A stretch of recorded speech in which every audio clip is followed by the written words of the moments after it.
Болмаса да желкішті, шляпа бастан желкішті. Шляпаға иесі сөз айтып тұр тиесі. Өйтіп ұшып қонба шляпа, аяқ асты болма шляпа.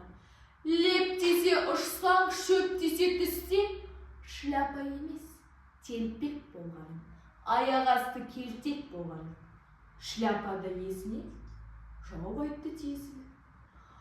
Құрметті ием, мен де мақтауды сүйем.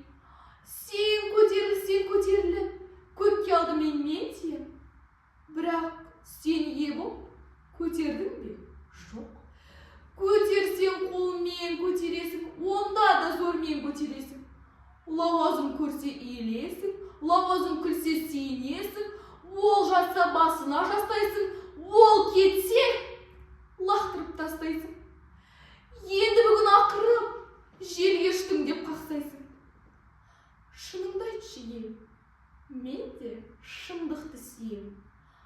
Сонда шляпа мен бе, болмаса сен бе?